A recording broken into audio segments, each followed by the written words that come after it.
हर district में काफ़ी समय से चल रहा है, आप सबके ध्यान में है वेंडर पॉलिसी के लिए। 5 चीज़ें जो बताया काफ़ी चीज़ें उसमें सही हैं, लेकिन मैं कहना चाहूँगा कि भले ही देश की कोई ग्रोथ हो या नहीं हो, लेकिन उनकी लाइवलीहुड के लिए कोई ना कोई अल्टरनेट अपने को उनको देना ज़रूरी है।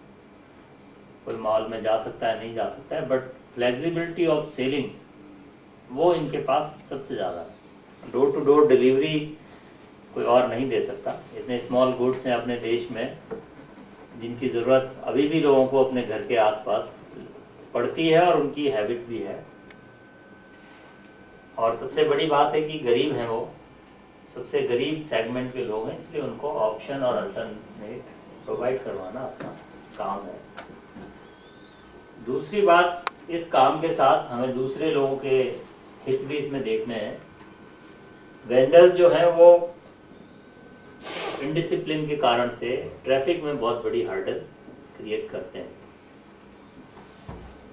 नगर निगम हो सकता है अपन, क्योंकि ट्रैफिक हमारा उतना कंसर्न नहीं है, ट्रैफिक का कंसर्न है, लेकिन दूसरा कंसर्न अपने को शो करना चाहिए कि जब भी इनके वेलफेयर की आप बात कर रहे हैं, सर्वे आपने कर लिया, इनको जब आई कार्ड आप इशू करेंगे तो उसके बाद इनको एक ट्रेनिंग देने की ज़रूरत पड़ेगी कि गार्बेज कम से कम कूड़ा करकट ये किस तरीके से करें जिससे कि नगर निगम का काम नहीं बढ़े।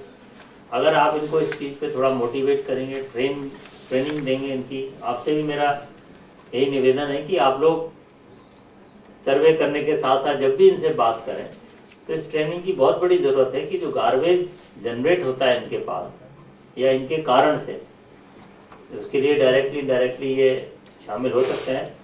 आपने देखे बहुत सारे सब्जी भी बेचते हैं और चीज़ें बेच सकते हैं। चाट ठिलिया वाला है, वो आधे घंटे यहाँ खड़ा होगा, आधे घंटे आगे चला जाता है।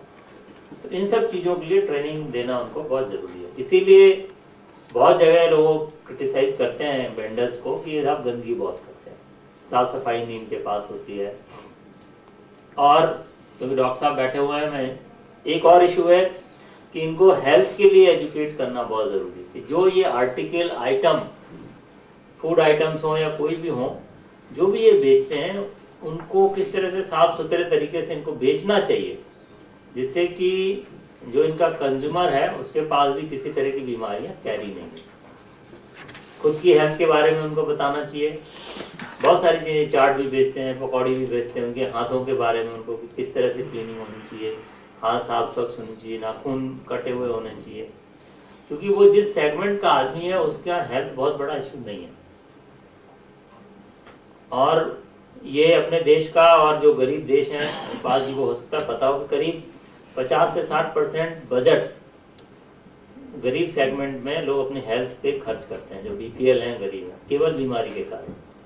तो आप ये सोचो कि जो वो कमा रहा है उसका 50% अगर मेडिकल हेल्थ पे चला जाएगा, उसकी पूरी फैमिली की मैं बात कर रहा हूँ, तो वो क्या अपने लिए कमाएगा, क्या बच्चों के लिए पढ़ाई के लिए ला सकता है। तो ये बहुत छोटी चीज़ें अगर आप उनकी थोड़े से कोई ट्रेनिंग मॉड्यूल इन सेक्टर्स में भी बना दें तो मेरे ख्याल से वो जो अननेसेसरी लोग क्रिटिसाइज करते हैं वेंडर्स को, तो उस क्रिटिसिज्म को कंट्रोल किया जा सकता है। डेफिनेटली वो सोसाइटी के पार्ट हैं, निगम के क्षेत्र के, निगम के अंदर के लोग हैं, हमारा जो एरिया है उसके अंदर वो है। और हमारे लिए ये बहुत ज़्यादा मैंडेटरी कि हम हर सेगमेंट के लिए कोई ना कोई पॉलिसी रखें जिससे कि वो भी इस बड़े सिस्टम में सर्वाइव करे, उसकी लाइवलीहुड उसको मिले। तो मैं समझता हूँ कि आप सब लोग अच्छा काम कर रहे हैं और स्टेट गवर्नमेंट ने अच्छी पॉलिसी बना रखी है 2007 से। इसमें कलेक्टर चेयरमैन है, काफ़ी लोग मेंबर्स हैं इसमें, तो इसको थोड़ा आगे बढ़ाने की ज़रूरत है। लेकिन इस तरह का मैकेनिज्म जरूर डेवलप करो आपकी, जिस एरिया में आपने उसको कहा है उसी एरिया में वो रहे। ये चैलेंज है, ये आपके लिए है। और वो इतना डिसिप्लिन आदमी नहीं है, वो उस एरिया में ज़रूर भागेगा जहाँ उसकी इनकम ज़्यादा है। तो आप जब भी कोई उसको दे, या तो रोस्टर बनाए आप, जिससे कि जो मेन एरियाज हैं जहाँ ज़्यादा कस्टमर पोटेंशियल है वो सबको बराबर मौका मिले। तो आप दिन फिक्स कर सकते हैं कि भाई 7 दिन ये इस एरिया में जाएगा, 7 दिन हो जाएगा। तो और जो भी उसके ठिलिया है उसमें बड़ा बड़ा उसका लाइसेंस नंबर, छोटा सा इतना स्टिकर टाइप का नहीं होना चाहिए, पता नहीं लगता है। अगर आप और जिन्होंने लाइसेंस नहीं लिया है उनको वहाँ से आपको हटाना भी चाहिए। उससे क्या होता है कि जो लाइसेंसी है जिसने आपको पैसे दिए हैं उसके आप बेचारे का जो प्रॉफिटेबिलिटी है थोड़ी कम होती है, क्योंकि 2 आदमी और बैठ गए ज़बरदस्ती उसके पड़ोस में। बिल्कुल ये सच है। कस्टमर तो 10 हैं, पहले उसको 1 मिलना, एक आदमी को 10 कस्टमर मिलेंगे, 2 इलीगल आ गए तो उसको बेचारे को 3 या 4 ही मिलेंगे, और हो सकता है 5 मिले क्योंकि पुराना आदमी, बट डेफिनेटली उसका बिजनेस जो है वो कम हो जाएगा। नहीं तो बढ़ने नहीं चाहिए। इसलिए ये सारी चीज़ें आप अपनी पॉलिसी में और उनका जो भी ट्रेनिंग मॉड्यूल है उसमें ज़रूर रखिएगा। और डेफिनेटली मैं अपने निगम की तरफ से आपको इंश्योर करना चाहूँगा कि बहुत जल्दी इसको हम इम्प्लीमेंट अपने यहाँ करवा देंगे। आप लोग आएँ। Thank you.